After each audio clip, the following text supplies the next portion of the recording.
आज नौबत ये आ गई हुई है कि जो 50 साल 60 साल में दाल की कीमत 40 से लेकर के 60 रुपये तक के बीच में हुआ करता था, आज 200 के पार है।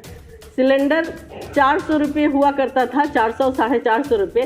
तो बीजेपी की जो नेत्रियां हैं जो आज बड़े पदों पे हैं, तो वो आकर के सड़क पे बैठ जाती थी कि कांग्रेस पार्टी महंगाई से जुझा रही है महिला।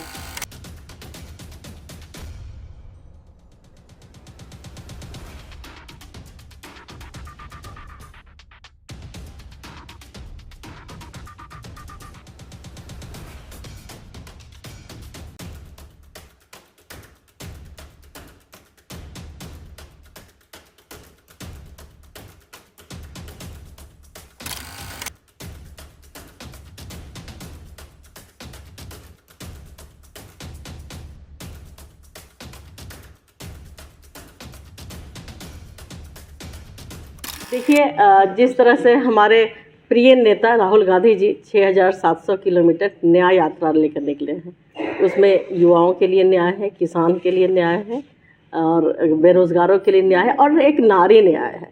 महिला कांग्रेस अध्यक्ष होने के नाते मेरा भी कर्तव्य है और ऊपर से मेरी ऑल इंडिया महिला कांग्रेस की जो अध्यक्षा हैं अलका लांबा जी, उनका दिशा निर्देश है कि हम आ करके हर ज़िले बूथ हमारे बाद हमारी ज़िला अध्यक्षा ब्लॉक जाएंगी, ब्लॉक अध्यक्षा बूथ जाएंगी, सब नारियों को, महिलाओं को उनके प्रॉब्लम्स के जो सॉल्यूशन है उसके बारे में बात करें।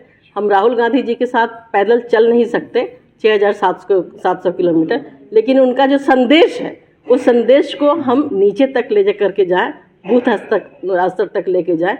जिस तरह से महिलाओं के न्याय की बात होती है तो सबसे पहले महंगाई आता है। महंगाई से सबसे ज़्यादा इफेक्टेड कौन है?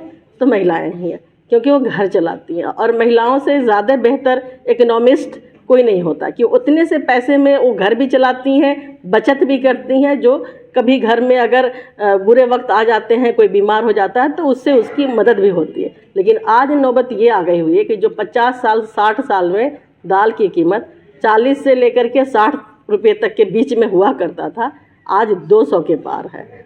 सिलेंडर 400 रुपये हुआ करता था, 400 साढ़े 400 रुपये। तो बीजेपी की जो नेत्रियां हैं जो आज बड़े पदों पे हैं, तो वो आकर के सड़क पे बैठ जाती थी कि कांग्रेस पार्टी महंगाई से जुझा रही है महिलाओं को। आज करीब 950 साढ़े 1200 रुपये सिलेंडर मिल रहा है। इसी तरह से दूध के लिए आ जाइए, जो बच्चों की ग़िज़ा मानी जाती है, 30 से 40 रुपये 50 रुपये लीटर, आज क्या 60 रुपये 70 रुपये लीटर दूध मिल रहा है। तो आप एक आम आदमी की थाली से दाल रोटी और बच्चों के मुंह से आपने दूध छीन लिया। आप उज्ज्वला की बात करते थकते नहीं। उज्ज्वला के एडवर्टीजमेंट पे जितना पैसा खर्च हुआ है, अगर शायद उतना सिलेंडर देने पे खर्च हुआ होता तो ऐसी नौबत ही नहीं आती। उज्ज्वला का जितना ढिढोरा पीटा गया, एक बार गैस देने के बाद, सिलेंडर देने के बाद आप सर्वे करा लीजिए कि दोबारा किसी महिला ने रिफ़िल नहीं कराया, क्योंकि उनके पास उतना पैसा ही नहीं है कि वो रिफ़िल कराए।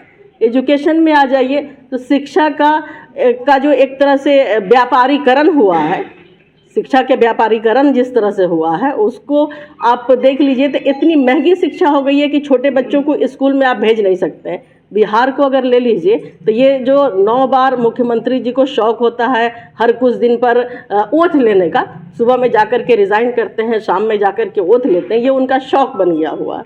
उनको बिहार की जनता से कोई फ़र्क नहीं पड़ता। शिक्षा का स्तर गिरा दिए हैं, महंगाई के से लोग बेहाल है। स्वास्थ्य के नाम पे अगर आप चले जाइए तो गांव देहात में क्या आपको इतनी सुविधा है कि किसी महिला को, हम महिला की बात करते हैं, कि किसी महिला को अगर डिलीवरी होना है तो वो कितने किलोमीटर की दूरी पर जाएगी तब उसको एक स्वच्छ और साफ़ सुथरा मेडिकल सुविधा मिलेगी? वो सुविधा नहीं है, वो ज़मीन तक आप पहुंचा नहीं पा रहे हैं। पीछे 10 साल की जो भाजपा की सरकार देश में है, उन्होंने करीब 10 लाख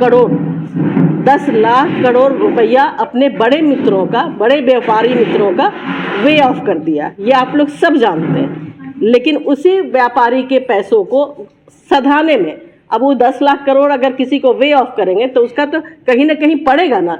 तो हम जैसी, इन जैसी बहनें, माताएं और जो युवा हैं वो उसको भुगत रहे हैं, क्योंकि उनको उस पैसे को जो उन्होंने वे ऑफ किया है महंगाई से या जिस भी तरह से उसूल रहे हैं, तरह तरह के टैक्स लगा करके एक ही चीज़ को खरीदने में आपको कितने तरह का टैक्स देना पड़ता है। जीएसटी अलग देना पड़ता है, एसएसटी देना अलग देना पड़ता है, सर्विस चार्ज अलग देना पड़ता है। क्यों? आप एक टैक्स पहले देते थे ना, 2014 से पहले क्या था, कोई एक टैक्स दिया पड़ता था। अगर खाना खाते थे तो एक टैक्स लगता था, अब उसमें 3 टैक्स जोड़ा हुआ होता है। वो कौन दे रहा है? आम आदमी दे रहा है, आम आदमी के इससे जाता है। फिर साल में आप एक बार इनकम टैक्स भी भरते हैं आप अपनी आमदनी के अनुसार। तो ये जो छोटी छोटी चीज़ें हैं, बेसिक चीज़ें हैं, जो आम आदमी जानता तो है, समझता तो है, लेकिन उसको एक्ट नहीं करता। तो महिलाएं जो है वो 50% वोटर है, और सबसे ज़्यादा वोट हम जहाँ तक हम समझते हैं कि महिलाएं ही जाकर के अपना दायित्व तो पूरा करती हैं वोट करके। पुरुष भी करते हैं लेकिन महिलाएं जाकर के करती हैं।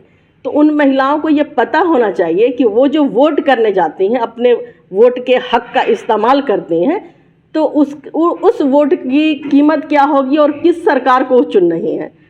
नीतीश कुमार जी, हम दोनों को मिक्स करके बोल रहे हैं इसलिए थोड़ा समझ में आ जाएगा कि बीजेपी और केंद्र सरकार और बिहार सरकार।